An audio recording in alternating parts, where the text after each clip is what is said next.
Hello and welcome back to the channel, and we are back with college football. I mean, it has been so long. We are finally back. Slate yesterday wasn't the greatest. We had some fun games, some money in the crumbs type games, but I thought I'd try to structure these videos like we'll go over some quick storylines overall, into my gambling picks, and then my weekly poll and college football playoff prediction. Now, you might be like, how does you have a college football playoff poll out here now? It's going to be based off of everything I've seen, and we're just going to go from there. It's going to be build a resume as you go forward. I know that might be insane. People might think I'm crazy when I'm doing that. But yes, we'll have teams like, I'm looking at the playoff right now. We can just quickly go into it. I have USC, Notre Dame, Vanderbilt, and San Diego State in my playoff. Yes, and hopefully these graphics get picked up and get me some traction. But it's pretty funny that I'm kind of trolling out here, but we'll kind of see how it goes. But looking at the overall things that we saw from last week, some major takeaways. The change in the clock. Now, a lot of people didn't think it was going to be that big of a change. It was a big change. It was pretty noticeable how quick some of these games went. I mean, that Notre Dame game went quick. They were running the ball a lot. Estime was going and doing his thing. It just was really quick. And as a guy that loves college football and waited this long, I would have loved it if they would have waited maybe a little bit, because, my goodness, it was fun to watch.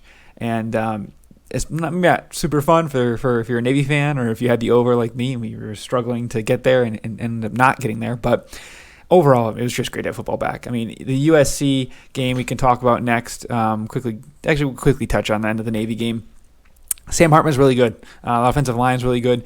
And they've got elite running backs. And when we're talking about the skill position guys, I've said earlier, like, name a skill position player. Adurik Estime is a guy you're going to have to start learning. He's pretty good. A lot of the other stuff there, it's tough to tell because I have Navy as my worst ranked team that played last week. They're number 14 in my poll. It's tough to really take much from them. But again, Hartman, once he starts getting on the page of these receivers, hopefully, I'm trying to see, do they have any cupcakes coming up, Notre Dame?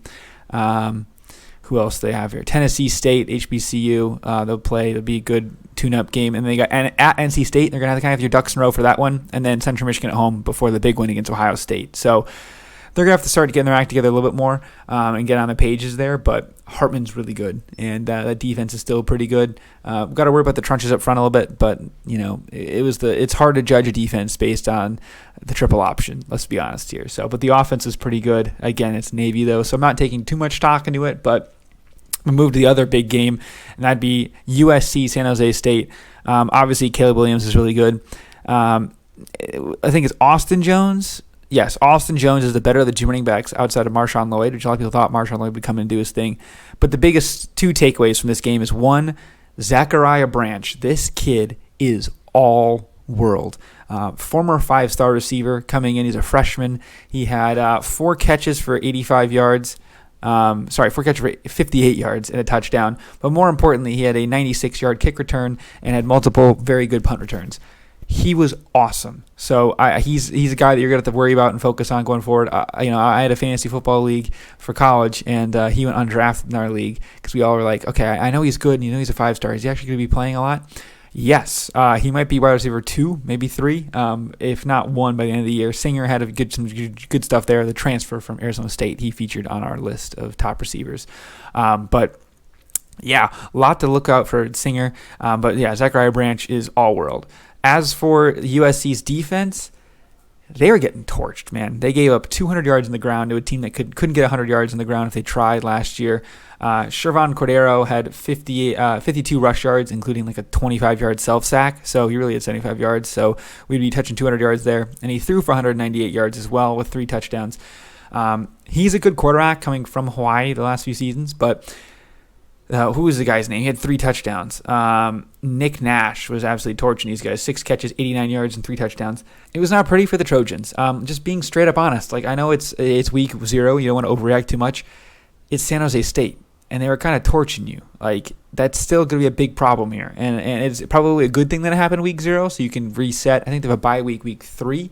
As for the other games coming up quickly, real quick here, they've got Nevada, Stanford, Arizona State, Colorado, Arizona. So it's a pretty chill stretch. Like they have Notre Dame and Utah back-to-back weeks, and then that back half of their schedule is crazy. So you got Notre Dame, Utah, you got a chill game against Cal, Then you've got Washington, Oregon, UCLA, and then they have an early bye week. They have a bye week in the last week, championship week, a rivalry week. So good on them for that schedule, I guess in the first half to be chill to kind of get everything up to speed and get that defense in tune, because that second half of the schedule is an absolute gauntlet. So we'll see if USC turns around, but San Jose State, not terrible. I mean, they come in as the best team that lost.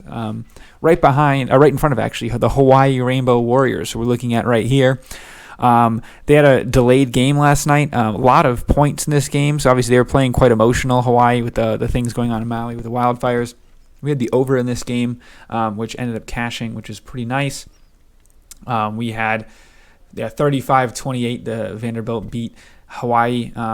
Hawaii was a big underdog, 17.5-point spread, and they covered, obviously, only losing by 7. But it didn't look great at first. They were down 21 entering the fourth quarter, had 2 fourth-quarter touchdowns to get it close and almost make it interesting at the end. So that's pretty much overall. Again, not so much going on this week, but looking over at the gambling side of things from what we gave out on the channel, over 48.5. We risked 1 unit.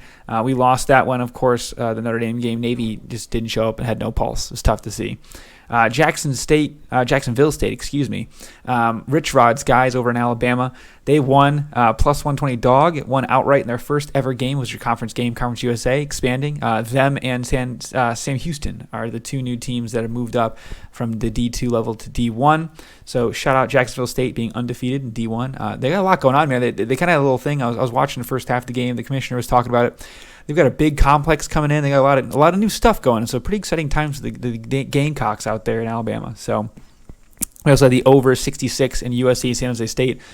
That was me just saying, I don't know how long the starters are going to be in for USC, and I know their defense still isn't good, and San Diego State has a pulse, and their defense is bad. So we saw that 1 or 2 plays, just busted plays for 1 billion yards and touchdown for USC. But San Jose State a pretty competent offense, or is it a bad defense? Again, that's the 2 things there. And then I had the over in Hawaii Vanderbilt, which is a good one to end on. Yeah, over 56 in that game. We hit that pretty comfortably with a 35-28 game. So we had, 63 points. So had a touchdown to spare. But yeah, that's what we had there. So 3-1, that's up 2.05 units. So we'll continue to march forward into that one. And now we'll get to the poll, the BS Week 0 poll. I'll keep using the same graphic here. I'll put the poll up on screen right now. And 1 here we have USC, 2 Notre Dame, 3 Vanderbilt, 4 San Diego State, 5 La Tech, 6 UMass Minutemen with a big upset over New Mexico State. Really good job there. Jacksonville State at 7. And then the losers now, we have San Jose State at 8, Hawaii at 9, the Aggies at 10, UTEP 11, FIU with a terrible, terrible blown lead at 12. Ohio's low because their quarterback got hurt. Sucks to see because he's really good. And 14, Navy, the midshipmen. Those guys bad. Is it mostly because we lost a bet because of them? Yes, but they're still really bad. But that's what it is. And then it's just a preseason poll after that. Outside of USC and Notre Dame, which are both in the preseason top 25 for me, they now move way up to 1 and 2. And again, this is a fluctuating system. It's going to move up, it's going to move down, and we'll see how it goes from there. But yeah, using that top 6 logic, here's the college football playoff that I've predicted right now. So we'll see how that turns out. Again, it's pretty funny graphics. I'm just going to tweet them out with the video. I usually like to let the video go out and then tweet it from Twitter later, and just to kind of see who's watching from what metric. But that's kind of what we have for now. Hopefully this is going to be a weekly series. I mean, it should be. Either Sundays or Mondays, breaking down what's going on. Probably end up being Mondays, I would think. But we'll see, because again, Sunday we're going to have a lot of NFL stuff going on. Actually, no, we'll probably do Sunday recaps. Who knows? The schedule is TBD, but this is what we have right now. Coming up this week, just looking at my videos schedule quickly, I'm going to have some fan interviews, basically me talking to the fans and kind of seeing how they expect their season to go going on forward. We'll have some Michigan State, hopefully Michigan State, Notre Dame, Ohio State fans as well, and some Michigan fans too, if I can get them all in. If not, they bailed on me and I cut them, so sorry. But then we'll have some predictions as well, final predictions from me on Tuesday. And then Wednesday we'll have a preview video, Thursday a preview video, Friday a preview video, and then Saturday a preview video, and then a week 0 total recap on Monday next week, because on Labor Day actually, because I will be in Nashville, Tennessee for Tennessee's opener against UVA in Nissan Stadium. Maybe I'll get a little Michigan segment up there too. I need to talk about some Michigan things as well. Michigan basketball's got a good recruit, so maybe mention something that in there. But yeah, that's basically what we have for now. Let me know if you have any takeaways from week 0, actually, excuse me. I mean, for me, it's USC's defense is still bad. Notre Dame has a huge upgraded quarterback, which we all knew. And the running clock sucks. So, yeah, that's all I got for now. Please like and subscribe. We'll see you guys next time. Peace.